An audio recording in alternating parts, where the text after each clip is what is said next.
శుభకార్యాలకు పూజార్ల కోసం వెతుకుతున్నారా? పూజారీస్.com లో అతి తక్కువ ధరలకే పూజార్లను ముందే బుక్ చేసుకోండి. వెంటనే కాల్ చేయండి. నమస్కారం ప్రియా చౌదరి గారు. నమస్తే అమ్మా. ఈ మధ్య రీసెంట్గా ఒక వైరల్ న్యూస్ మీరు చూసుంటారని అనుకుంటున్నాను. భార్యల మార్పిడి బయటపడకుండా ఈ కల్చర్ కొన్ని చోట్ల డెవలప్ అయి ఉంది. అయితే ఇది విచ్చలవిడితనానికి దారితీసే విధంగా కూడా ఉందని మనం భావించవచ్చు. అది ఇల్లీగల్ కదండి. అంటే కొంతమంది వాళ్ళ ఎంజాయ్మెంట్ కోసం మా ఇష్టం అనేటువంటి వాళ్ళు ఉంటారు. కానీ బట్ ఇటువంటి ఎక్కువ ప్రొజెక్ట్ అయిన తర్వాత ఆటోమేటిక్గా దాని మీద ఈజీగా తీసేసుకుంటూ ఉంటారు. సో దాన్ని బేస్ చేసుకుని అడుగుతున్నాను, మీ ఒపీనియన్ ఏంటండి దీని మీద? నా చిన్నప్పుడు అంటే అరౌండ్ 80s అనుకుంటా, 70s 80sలో ఒక కల్చర్ ఉండేది హైఫై సర్కిల్స్లో. ఆ ఉన్నత వర్గాల వాళ్ళందరూ ఒక చోట చేరి ఒక క్లబ్లోనో ఎక్కడో చోట ఇప్పుడు ఉన్నటువంటి రిసార్ట్స్ లాంటి ప్లేస్లో చేరి వాళ్ళ వాళ్ళ వైఫ్స్ని తీసుకొని అక్కడికి వెళ్ళేవాళ్ళు. ఒక డబ్బాలో వాళ్ళ కార్ కీస్ కానీ స్కూటర్ కీస్ కానీ వేస్తారు. అప్పట్లో స్కూటర్ ఉన్నవాడు లక్షాధికారి, కారు ఉన్నవాడు కోటీశ్వరుడు, లేదా కార్లు ఉన్నతమైన వర్గాల వాళ్ళకే అవి ఉండేవి. నీలాగా నాలాగా ఇప్పుడు ఒక 50,000 పెట్టంగానే 50 లక్షల కారు, 5,000 పెట్టంగానే ₹1,00,000 బళ్ళు అప్పుడు లేవు. అప్పుడు మొత్తం డబ్బు కడితేనే ఈ ఇంటికి వచ్చాయి. కాబట్టి రోడ్లన్నీ విశాలంగా ఉండేవి, ప్రకృతి బాగుండేది, పొల్యూషన్ లేకుండా ఉండేది. సో వాళ్ళందరూ ఆ కీస్ అన్నీ ఒక దాంట్లో వేసేసేవాళ్ళు. ఆ కీస్ని ఇది చేసి ఒక్కొక్కళ్ళు వచ్చి కీస్ తీసుకుంటారు. ఎవరికి వచ్చింది అని అంటే వాళ్ళ భార్యని వీళ్ళు ఎంజాయ్ చేయొచ్చు. ఈ కల్చరు అప్పుడు ఉండేది, విన్నాను నేను. కొన్ని పుస్తకాల్లో కూడా చదివాను, కొన్ని నోవెల్స్లో చదివాను నేను. తర్వాత దీని మీద అంటే మనకి ఇట్లాంటివి ఏమైనా వస్తే దాని మీద పరిశోధనలు ఎక్కువ కదా. ఆ కల్చరు ఆ విశృంఖలత్వానికి దారి తీస్తుంది అని చెప్పి చాలా వరకు చట్టపరంగా దాన్ని అణిచేశారు. ఇది సమాజానికి చేటు చేస్తుంది అని చెప్పేసి అని దాన్ని అణిచివేయటం అనేది జరిగింది. ఆ తర్వాత చాన్నాళ్ళ వరకు ఇప్పటి వరకు నేను అసలు అది వినలేదు. ఎక్కడన్నా ఒక చోట ఉందేమో కానీ అది అంత ప్రభావం మీరన్నట్టు ఈ వార్త నాకు ఒక 3 days బ్యాక్ ఏమో అనుకుంటా నేను చూశాను. నేను అది చూసిన తర్వాత నాకు అప్పుడు కల్చర్ గుర్తొచ్చింది నాకు. ఓహో, మళ్ళీ రిపీట్ అవుతుందా అని. అయితే ఇప్పుడు కోణం ఏంటి అంటే అప్పుడు ఎక్కడో ఒక చోట ఉన్నత వర్గాల్లో ఎక్కడో ఒక సెక్టర్లోనే ఉండేది. ఇవాళ మనకి సోషల్ మీడియా వచ్చేసిన తర్వాత మనిషిని ఈజీగా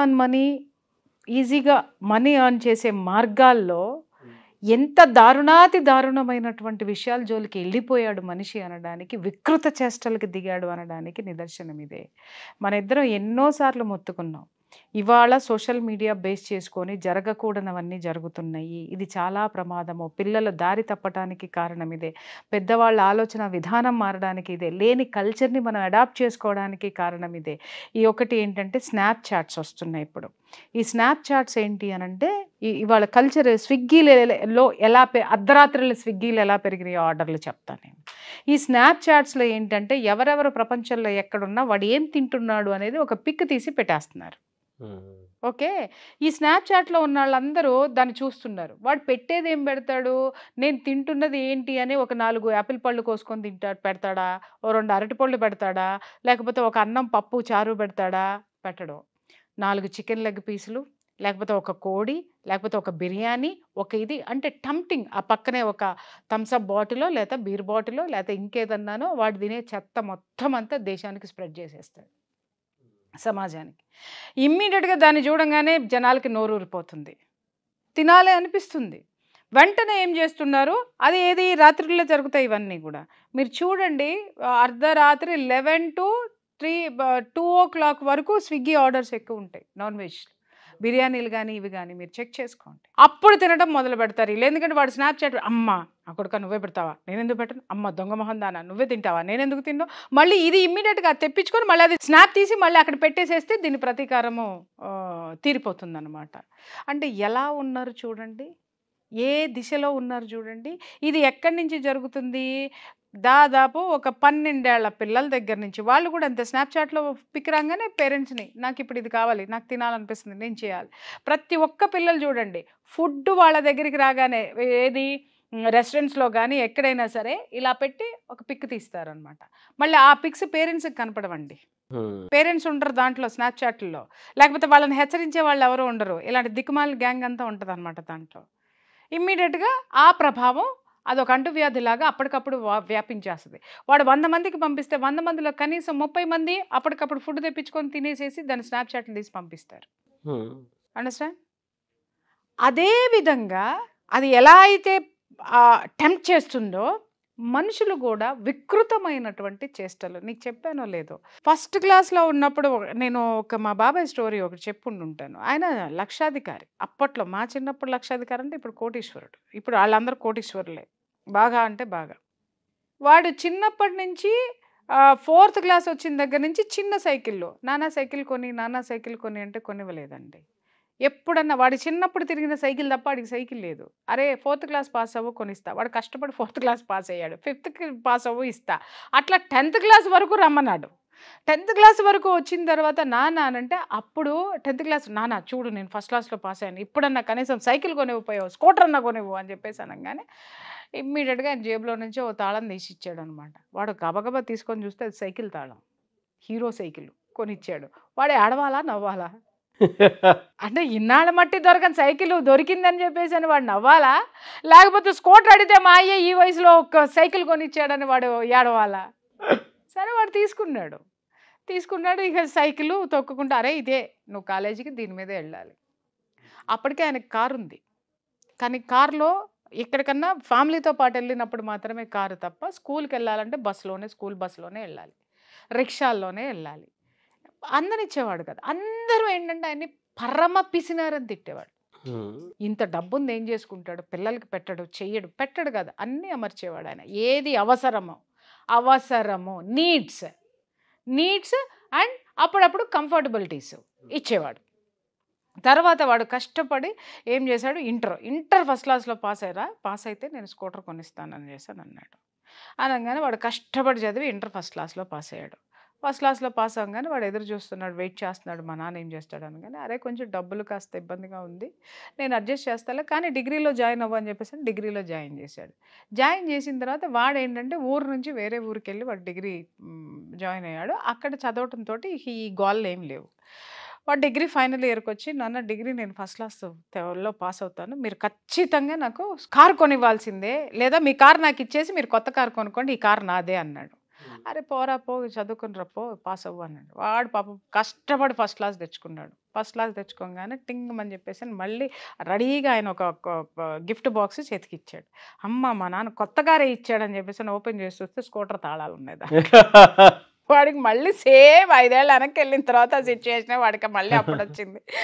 మమ్మల్ని అందరినీ పిలిచాడు, రండి అసలు మా నాన్న వాళ్ళ కారు ఇస్తున్నాడు, అందరం కారులో వెళ్దాం అనంటే మేము ఎరుపక్కల్లాగా కారులో వెళ్తున్నాం అని చెప్పేసి అని పోయి చూసిన తర్వాత మేమందరం చూసి ఊరే ఎక్కడ కూర్చోవాలరా, ముందు ఎంతమంది కూర్చోవాలరా, వెనక ఎంతమంది కూర్చోవాలి జోక్ చేసాం. జోక్ చేసిన తర్వాత మేమందరం కూడా తిట్టాము, ఆయన్ని తిట్టుకున్నాం వీడిని తిట్టుకున్నాము. అయినా సరే స్కూటర్ అంటే ఇది కదా, మాలో కొంతమంది మేము ఆనందపడ్డా, అరే కొత్త స్కూటర్ రా బాగుందిరా, నువ్వు ఈ నిమిషం నుంచి వేసుకొని తిరగరా, అదిరా ఇదిరా అని అంటే ఆడు ముఖం ఇట్టా పెట్టుకొని వాడు ఏదో స్కూటర్ ఆనందము లేదు సంతోషము లేదు అట్లాగని ఏమీ లేకుండా, దుఃఖము లేదు అట్లాగని ఏమీ లేకుండా లేడు, వాడు అడ్జస్ట్ అయ్యాడు. అడ్జస్ట్ అయిన తర్వాత ఇమ్మీడియట్గా మెల్లగా ఆయన బిజినెస్లోకి దించాడండి. బిజినెస్లోకి దించిన తరువాత వాడికి ఒక 2-3 ఏళ్ల తర్వాత పెళ్లి సెటిల్ అయింది. అప్పట్లో 23 ఇయర్స్ కల్లా పెళ్లి చేసేసేవాళ్ళు. పెళ్ళి అయింది. పెళ్ళి అయినప్పుడు ఆయన పెళ్ళికి ఎంగేజ్మెంట్కి వెళ్ళినప్పుడు ఆస్తులు పాస్తులు అన్నీ తీసుకున్నారు. వాళ్ళ మామగారు ఏమన్నారు, నేను కారు కొనిస్తానండి, కారు పెడతాం, అల్లుడికి కారు పెడతాం అని అంటే ఆయన నో చెప్పాడు. మీరు ఏదన్నా ఉంటే మీ అమ్మాయికి పెట్టుకోండి, వద్దు అనగానే ఈ ముఖం మాడిపోయి ఇంటికి రాగానే యుద్ధం అనట, నువ్వివ్వవు, నన్ను కొనుక్కొనివ్వు, నాకు వస్తానంటే రానివ్వు, అసలు నువ్వేంటి, నువ్వు తండ్రివా, అది ఇది డామ్ డోమ్ డుస్ కానీ అయిపోయింది. పెళ్ళి అయిపోయింది, నోవులు అయిపోయినాయి, వ్రతాలు అయిపోయినాయి. ఇలా హనీమూన్కి వెళ్దామని వాళ్ళ నాన్న దగ్గరికి వచ్చాడు. కానీ ఇలా తీసి ఒక కీసు వాడి చేతిలో పెట్టాడు. అది కారు. అప్పట్లో ఫియట్ కారు అనమాట. అది ప్రీమియర్ పద్మినీనో ఫియట్టో ఏదో నాకు సరిగ్గా గుర్తులేదు. అది కారు. ఇంకా అసలు వాడి ఆనందానికి అవధులు లేవు. ఇంకా అసలు వాడు హ్యాపీగా వైఫ్ని తీసుకొని, ఒరే అక్కడ ఎందుకు కారు వేసుకొని మీ ఇష్టం ఊటీ వెళ్తారు, అప్పట్లో ఊటీ కొడైకెనాల్లో ఎక్కువ కదా, కారులో వెళ్ళిరండి అని చెప్పేసి పంపించాడు. పంపించేసిన తర్వాత ఒక సందర్భంలో ఏదో ఒక పెళ్లి అకేషన్లో, వేరే వాళ్ళ పెళ్లి అకేషన్లో అందరూ కూర్చొని ఉన్నప్పుడు వేరే వాడెవడో వచ్చి ఇంకొక మా బంధువుల్లో ఒక అతను వచ్చి అడుగుతున్నాడు, మా వాడికి స్కూటర్ కొనిచ్చేసాను బాబాయ్, నీలాగా నేను కాదు, ఆడికి చూడు పిల్లలు పుట్టే టైంకి నువ్వు కారు కొనిచ్చేసావు, వాడు 10th క్లాస్ పాస్ అయ్యాడు, నాన్న స్కూటర్ అన్నాడు, నేను కొనిచ్చేసాను అని అన్నాడు. ఇట్లా చూస్తా కూర్చున్న తర్వాత ఏం మాట్లాడలేదు. అది అయిపోయిన తర్వాత మళ్ళీ 2 సంవత్సరాల తర్వాత వచ్చి మా వాడు ఇంటర్ పాస్ అయ్యాడు బాబాయ్, కారు కొనిద్దాం అనుకుంటున్నాను అని అన్నాడు. కారు కొనిచ్చేసాడు. ఆ తర్వాత 1 ఇయర్లో దిగాలుగా కూర్చున్నాడు. మేము అందరం కలుస్తాం కదా ఫ్యామిలీ మెంబర్స్ అందరం. ఈయన అడిగాడు, ఏందిరా? బాబాయ్ ఆడు మాట వింటలేదు బాబాయ్, ఆడు స్కూటర్ అంటే స్కూటర్ కొనిచ్చా 10th క్లాస్లోనే, ఇంటర్కి వచ్చేసరికి కారు కొనిచ్చా, ఆడు ఇప్పుడు చదవట్లేదు బాబాయ్, కారు వేసుకుని ఎక్కడెక్కడ తిరుగుతున్నాడు, ఆడపిల్లల్ని వేసుకుని తిరుగుతున్నాడు, మగ పిల్లల్ని వేసుకుని తిరుగుతున్నాడు, ఆడు చెడు అలవాట్లు అన్నిటికీ అలవాటు పడిపోయాడు, అంటే ఎట్టదారిలో పెట్టాలో అర్థం కావట్లేదు అంటే అప్పుడు కూర్చోబెట్టి చెప్పాడు, ఒరే వాళ్ళకి వయసుకు మించి మనం ఆలోచనలు ఎదగనివ్వద్దు, అవసరానికి మించి వస్తువులు మనం వాళ్ళకి ఇవ్వద్దు, అలాగే వాళ్ళ స్థాయికి మించి మనం వాళ్ళకి జీవితాన్ని చూపించద్దు. నేను మా వాడికి నాకు కొనిచ్చే తాతున్న 10th వచ్చేసరికి సైకిల్ ఎందుకు కొనిచ్చాను, ఎందుకు ఆపాను అక్కడి వరకు, ముందే ఇచ్చేసానంటే 10th వచ్చిన తర్వాత ఇదే స్కూటర్ అడుగుతాడు, ఇంటర్ వచ్చిన తర్వాత కార్ అడుగుతాడు, ఆ తర్వాత వాడి భవిష్యత్తు దెబ్బతింటుంది, చదువు మీద కాన్సన్ట్రేట్.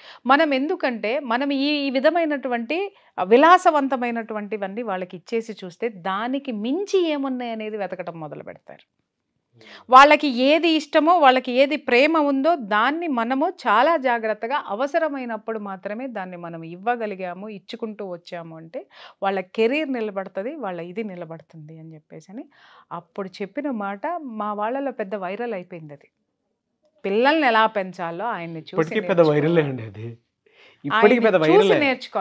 ఇప్పుడు నాకు పిల్లల్ని చూసి వాళ్ళు పుట్టగానే ట్యాబ్లు ఇచ్చేస్తే కాదు, అదే ఆ పెంపకంలో మీరు చెప్పింది స్టెప్ బై స్టెప్ ఎలా చెప్పారు అని అంటే, ఇందాక ఒక మాట అన్నారు చూసారా, అవసరానికి మించినటువంటి వాళ్ళ ఎక్స్పెక్టేషన్స్ ఏవైతే ఉన్నాయో వాటిని ముందే వాటి చేతిలోకి ఇచ్చేస్తే దాని వాల్యూ తెలియదు. స్థాయికి మించి విలాసాలు, అవసరానికి మించి వస్తువులు ఇచ్చి కూర్చున్నామంటే దాన్ని వాడేస్తాడు. మళ్ళీ తర్వాత ఇంకొకటి దానికంటే ఎక్కువ ఎక్స్పెక్ట్ చేస్తాడు. దానికంటే ఆ ఎక్స్పెక్టేషన్స్ మనం ఎక్కడ అందుకుంటాం? అందుకోలేనప్పుడు ఏం చేస్తాడంటే వాడు సొంతంగా పొందడానికి ట్రై చేస్తాడు. సొంతంగా పొందడానికి ట్రై చేసినప్పుడు చూపులు పక్కకి వెళ్తాయి, ఆలోచనలు పక్కకి వెళ్తాయి. అలాగే వాడి స్థితికి స్థాయికి మించినటువంటి తప్పులు వాడు చేయటం మొదలు పెడతాడు, పరుగులు పెట్టడం మొదలు పెడతాడు. అడుగులు తడబడితే పర్వాలేదు కానీ పరుగులు తడబడితే మాత్రం మోకాలు చెప్పలు పగులుతాయి, మూతి పగులుతుంది, లేదా ప్రాణమే పోవచ్చు. నేను 8th క్లాస్లో DVD ప్లేయర్ అడిగితే మా అమ్మ పడేసి కొట్టి ఇంటర్మీడియట్లో అది కూడా నా చేత పని చేయించి ఆ వచ్చిన డబ్బులతో కొనిచ్చింది నాకు. ఎందుకు? ఇంటర్ అయిపోయిన తర్వాత వాళ్ళ ఆలోచన విధానము ఎలా ఉంటది, ఎంత క్యాలిక్యులేటెడ్ గా ఉంటది. ఇప్పుడు పేరెంట్స్ చూస్తుంటే బాధ్యతారాహిత్యమైనటువంటి పెంపకాల్లో వీళ్ళు పెరిగారో అర్థం కాదు, వీళ్ళు అలాంటి సమాజాన్ని వీళ్ళు అడాప్ట్ చేసుకుంటూ వాళ్ళ పిల్లల్ని కూడా ఇదే స్థితిలో పెంచుతానే ఉన్నారు ఈ రోజు కూడా. ఇప్పటికీ నన్ను చాలా మంది అంటారు, ఎందుకే అట్లా క్యాబుల్లో తిరుగుతావు, ఆటోల్లో తిరుగుతావు, నీతో కూడా నేను అక్షంతలు వేయించుకున్న రోజులు ఉన్నాయి కదా, లేట్గా రావడం, క్యాబులు క్యాన్సిల్ అయిపోయి మేడం కొనండి అంటే ఇప్పుడు ఆలోచిస్తున్నాను నేను, ఓకే ఇప్పుడు నాకు అవసరం ఉంది, దాని అవసరం ఉంది. ఎందుకు? ఈ ఏజ్కి నేను ఒక కంఫర్ట్ జోన్లో రావాలి, నేను కష్టపడకుండా టెన్షన్ పడకుండా ఒక ప్లేస్కి వెళ్ళి రావాలి, అది నాకు అవసరము. ఇప్పుడు నాకు కారు అవసరం అనిపించి ఆ థాట్లోకి వెళ్తున్నాను నేను. రైట్. అలాగే ఇప్పుడు మీరు అడిగిన దానికి దీనికి ఏంటి సంబంధం అని అంటే నాగరాజ్ గారు, పిల్లల పెంపకంలో మనము వాళ్ళని ఏ వయసుకి ఆ వయసులో వాళ్ళని బంధమేసి అట్టి పెట్టకుండా, వాళ్ళకి ఒక సర్కిల్ గీయకుండా, వాళ్ళకి బౌండరీస్ పెట్టకుండా, ఆ బౌండరీస్ లేకుండా వదిలేసి, అంటే ఎక్కడైపోతుంది అని అంటే వాడు పుట్టిన తర్వాత వాడు స్కూల్కి వెళ్ళి వచ్చేది కూడా ఇవాళ పేరెంట్స్కి తెలియట్లేదు. నిన్న మొన్నటి వరకు కూడా 10 ఏళ్ల కిందటి వరకు కూడా పేరెంట్స్ పిల్లల్ని ఏ స్థితిలో ఉన్నా స్కూల్లో వాళ్ళు దించి వాళ్ళు తీసుకొచ్చేవాళ్ళు. అంటే ఏంటి, వీడు ఎలా వెళ్తున్నాడు, ఎలా వస్తున్నాడు, వచ్చే దారిలో ఏం ప్రమాదాలు జరగకుండా ఏమన్నా జరిగితే స్కూల్లో జరిగేటి, ఒకవేళ జరగకూడదు స్కూల్లో ఏమన్నా జరిగితే మళ్ళీ నెక్స్ట్ డే మార్నింగ్ తండ్రి కనిపించేవాడు కదా, లేకపోతే తల్లి కనిపించేది కదా, అది ఒక వార్త తెలిసిపోయేది, వాళ్ళు కరెక్ట్ చేసేవాళ్ళు, దండించేవాళ్ళు, ఒక భయం అనేటటువంటిది పెట్టేవాళ్ళు. ఇక్కడ ఇవాళ సమాజంలో తల్లిదండ్రులకి భయం ఉందా, పిల్లలకి భయం ఉందా? సమాజంలో వ్యక్తులకి భయం ఉందా? చట్టం అంటే భయం ఉందా? న్యాయస్థానాల పట్ల గౌరవం కానీ లక్ష్యం కానీ ఎవరైనా లక్ష్య పెడుతుందా? భయరాహిత్యమైనటువంటి ప్రపంచంలో బ్రతుకుతుంటే ఇలాంటి జుగుప్సాకరమైనటువంటి వికృతమైనటువంటి పోకడలు మనిషిలో విశృంఖలంగా పెరిగిపోవడానికి కారణాలు ఇవే, అవకాశాలు. దీనికి ఎలా అండి ఎండ్ అంటే మోరల్స్ వాల్యూస్ పడిపోయాయి. నేను మొదటి నుంచి మొత్తుకుంటుంది అదే, కుటుంబంలో వాల్యూస్ పడిపోయాయి. కుటుంబ వ్యవస్థ ఇవాళ బీటలు వారిపోయింది. లేచామా, తిన్నామా, పడుకున్నామా, తెల్లారిందా లాగా లేచామా, తిన్నామా, వండి పెట్టామా, పిల్లల్ని చదివించామా, ఉన్నామా, పెళ్లి చేసుకున్నామా, పిల్లల్ని కన్నామా, చదివించామా, వాళ్ళని బయటికి పంపించేసామా, అయిపోయింది. మళ్ళీ వాళ్ళు సంపాదించుకున్నారో, వాళ్ళు ఉద్యోగాలు వచ్చినా, వాడు ఎవడ వేసుకొని వచ్చాడో, లేకపోతే ఇదెవరినన్నా వేసుకొని వచ్చిందా, పెళ్లి చేసామా, పంపించేసామా తప్ప ఇవాళ సమాజంలో మనం ఉన్నామే, మన చుట్టూ ఒక సమాజంలో మనం ఒక కుటుంబ వ్యవస్థ ఒకటి ఉంది. ఆ కుటుంబ వ్యవస్థలో మనం ఎలా మనుగడ సాధించాలి, ఎలాంటి కుటుంబ వ్యవస్థను ఎలాంటి విలువలతో ఉంటే మనం రేపొద్దున సమాజంలో మన పిల్లలు ఒక సెక్యూర్డ్ ప్రపంచంలో ఉంటారు అనేటటువంటి ఆలోచన ధోరణి ఇవాళ ఏ పేరెంట్లోనూ లేదు, ఏ పౌరుడిలోనూ లేదు. అలాగే ఇంకొక విషయం, ఇలాంటి దారుణమైనటువంటి స్థితికి దిగజారడానికి కారణం ఏంటి అని అంటే నాగరాజు, మనిషిలో ధర్మం అనేటటువంటిది, ధర్మం బద్ధంగా ఆలోచించటం అనేది మనిషి ఏనాడో మర్చిపోయాడు. అవి చెప్పేవాళ్ళు లేరు, చెప్పినా వినేవాళ్ళు లేరు. ఎందుకు లేరు అని అంటే ఇవాళ నా జీవితం నాది, నువ్వెవడో మాట్లాడడానికి. ఇది స్లోగన్, రాసి పెట్టుకోండి. ఒకప్పుడు మనం గోడల మీద సత్యమేవ జయతే, ధర్మాన్ని రక్షించు, ధర్మం నిన్ను రక్షిస్తుంది, ధర్మో రక్షతి రక్షత్యః, మానవ సేవయే మాధవ సేవ, తల్లిదండ్రులను పూజించవలను, గురువును గౌరవించవలను. తర్వాత ఇలా మనం చూసేవాళ్ళం. ఇప్పుడు నువ్వు రాసుకో, నా జీవితం నాది, నువ్వెవడో నన్ను అడగడానికి. రాసుకో. This is my life, you like it or not. రాసుకో. నువ్వెవడ్రా, నేను ఇంతే. రాసుకో. ఈ రాసుకుంటున్నారు గోడల మీద కాదు, వాట్సాప్లో. అర్థమైందా? అవి ఎలా వేళ్ళు ఉనుకొని పోతున్నాయంటే ఇలాంటి దరిద్రానికి దారి తీస్తున్నాయి. ఈరోజు ఎవరిని నమ్మి మనం ఒక ఆడపిల్లని ఏ అయ్యే చేతికిచ్చి గౌరవంగా మనం పంపించగలం సార్ చెప్పండి? వాళ్ళ భార్యలు మార్చుకునే సంస్కృతికి, నీచమైన స్థితికి మనం దిగజారాము అని అంటే కారణం కుటుంబంలో విలువలు లేకుండా కుటుంబ వ్యవస్థ కుంటుపడటం కాదా? సమాజాన్ని పట్టించుకోకుండా మనం ఏది ఎట్టపోతే మనకెందుకులే, 5,000 రూపాయలు మరింటికి వచ్చినాయి కాబట్టి ఎవరికి పడితే వాడికి ఓటేసుకొని ఏ వ్యవస్థను పడితే ఆ వ్యవస్థను నిర్మించుకుందాం అనేటటువంటి పోకడ కాదా? కుటుంబం మొత్తం ప్యాకేజ్ తీసుకుని ఫ్రిడ్జ్లోను, డబల్ కాట్లోను, లేకపోతే ఇంకొకటి ఏదో కొనుక్కొని కుటుంబం ఓటేసేస్తే ఆ ఓటు వేసుకున్న వాడు తిరిగి సంపాదించుకోవాలంటే ఇలాంటి సామ్రాజ్యాన్ని నిర్మించి దాన్ని విస్తృతంగా ప్రచారం చేసి దాని ద్వారా లాక్కుంటూ ఇవాళ నువ్వు గొంగళిలో అన్నం కలుపుకొని తింటున్నావు అన్న విషయం ఆ వెంట్రుకల లోపలికి వెళ్ళి నీకు జీర్ణ వ్యవస్థను నాశనం చేస్తున్నాయి అనేది నువ్వు గమనిస్తున్నావా లేదా? థ్యాంక్ యూ అండి. Thank you so much Priya Chaudhary. Thank you.